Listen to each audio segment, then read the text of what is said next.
Hello friends, I hope you are well. Welcome to this week's Dirt Report, home of tech and telco news from all around Australia and some international tidbits.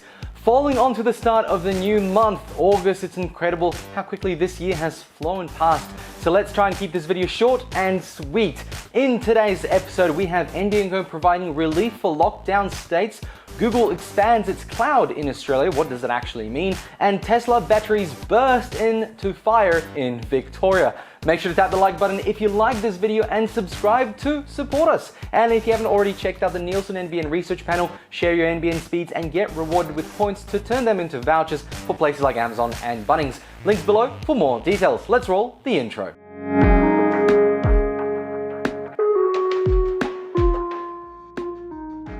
New South Wales, Victoria, South Australia and Queensland has been hit hard by the latest update to the human malware. Now, I'm still vague on the YouTube rules around naming that which cannot be named.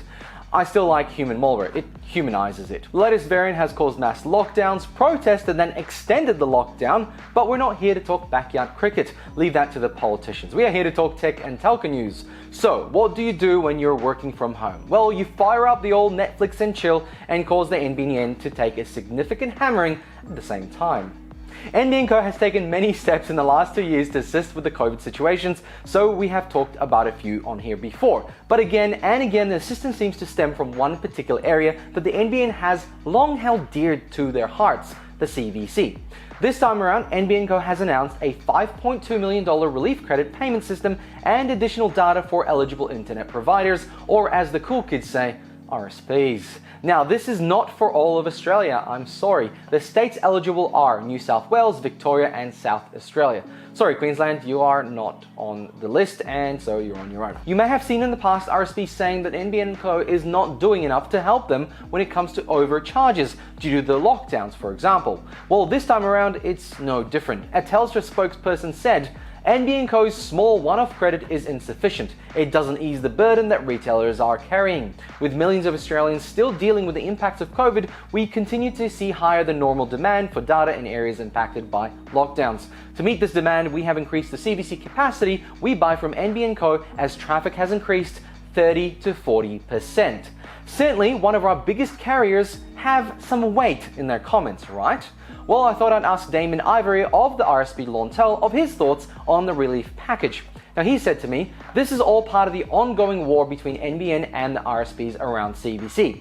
So the key thing to understand is that it is the big RSPs' interest to come up with more and more situations where they come to demonstrate that the CVC is unworkable. I disagree, there is a compromise, but you have the big RSPs, Telstra, Optus, TPG and Aussie Broadband, all determined to get rid of the CVC. Frankly, I'm a pain in the ass for them because I keep saying the CVC provides an important role. It just needs to be heavily restructured. Without the CVC, there is less opportunity to differentiate products. So it sounds like the NBN war will continue. Make sure to subscribe and turn on the bell notifications as we will sit down with Damien for a deeper chat on the current status of our national broadband rollout. Or rather the build phase, or rather is it finished? As a side note, I have attached an impact of COVID-19 study link done by the NBN below. It's very interesting read. Back to the announcement. I'd like to summarize some points that the NBN Executive General Manager of Commercials, Ken Wallace, made in regards to this relief package. Wallace says the NBN has acknowledged that customers' data demand has incrementally increased as more states have gone into lockdown. However, the additional capacity required to accommodate these increases have been partially accommodated by NBN's introduction of the National Pooling of Connectivity Virtual Circuit, CVC. The additional capacity inclusions in May 2021 and the focus on fast campaign. Pack it up, boys, we have saved Australia. Now, in regards to the actual relief, the credit payments will be made proportional to the exposure that an RSP has in each state. And the $5.2 million is not arbitrary. The NBN team did do some quick math and worked out the long-term annual growth rate of data at around 25% and the average spend on data average costs for the financial year of 2020. So from August 3rd, 2021, internet retailers received the COVID-19 relief credit, which covers the month of July. Also, NBN will be waiving charges for any breaches of the CVC utilization conditions from utilizations on 25th June 2021 to 31st July 2021. Now, in addition to the credit payment, NBN will be launching a Superfast Plus rebate offer for next month to retailers to help them support customers needing higher speed plans. You know, those folks working from home and watching Netflix. Wallace has said that a more permanent solution to the bandwidth overcharges may come from the ongoing renegotiations by the ACCC on the Special Access Undertaking, also known as the SAU. Let me know your thoughts below and let's move on. Good news, Australia, Google is coming to a city near you. That is, if that city is Melbourne, and if you're expecting an exciting new office that you may be able to get a job at, well, I'm here to disappoint you. Google has opened a new cloud region in Melbourne, which will mean improved continuity planning, disrupted and secure infrastructure needed to meet disaster recovery requirements, all while maintaining data sovereignty onshore. Now, data sovereignty is probably one of the biggest things that companies in Australia look for when they go for a cloud solution. Now, you may be wondering, what is a Google Cloud region? Well, in the Google world, regions are collections of zones, and zones are collections of areas. No. New zones have high bandwidth, low latency network connections to other zones in the same region in order to deploy fault-tolerated applications that have high availability. Matt Zvolensky, Director of Cloud Customer Engineering for Google ANZ, said, "The Melbourne Cloud region represents one part of our continual expansion in cloud infrastructure to support Australia's digital future and is a strong reflection of our commitment to enabling our cloud customers and partners to continue growing, innovating, and driving digital transformation forward in the region of Australia, Melbourne." Anyway, Google is trying to compete with AWS, Azure, and the Australian tech market is growing year on year. Let me know your thoughts about the Google Cloud offerings. Are you using them at your business? I'd love to know your experience. Let's move on. Tesla, Tesla, Tesla. Oh, how we hate to love Tesla. It looks like Tesla's car fires are also available on their storage batteries.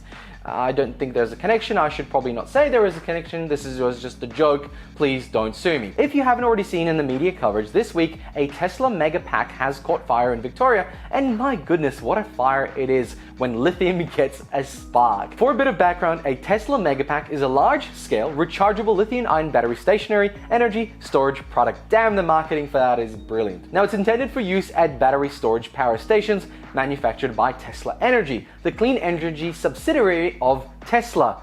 Yes, it's a Tesla within a Tesla. Now, this has only made the news because it's Tesla. It's green energy, and that's controversial. Also, we ran out of clean coal, so we have to use dirty coal now. What an oxymoron. The fire did not affect any actual power grids, nor was there any injuries, as it was happening during the initial testing, hence the testing, of the highly anticipated new utility scale batteries. Also, the blaze posed no risk of spreading to the nearby community, but it did trigger a toxic smoke warning for residents who were told to stay indoors, which probably wouldn't be that different from a lockdown.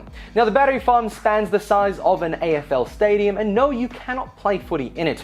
In fact, the Victorian Big Battery, as the media calls it, it is the largest in the world, containing 300 megawatts of power, scheduled to be operational by the end of this year. Now, please don't laugh. When using the word mega, it sounds big, but residents like to use a lot of power in Victoria. So the 300 megawatt battery is strong enough to power 1 million Victorian homes for 30 minutes. Now, the whole point of this farm is to prevent blackouts and not run a whole city, with the grid being able to switch to and from the farm. So it has a very specific use case. So that doesn't really matter how long it goes on for. Hopefully this fire does not delay the build, and let me know if you saw the fire. I'd love to hear about it, and let me know your thoughts about a blackout battery system that will prevent blackouts. And on that fiery story, it's time to end this episode. Thank you very much for jumping in. Make sure you like this video if you did, subscribe to get notified of all future videos, and support us. If you haven't already, check out the Nielsen NBN research panel, share your NBN speeds, and get rewarded with points to turn into vouchers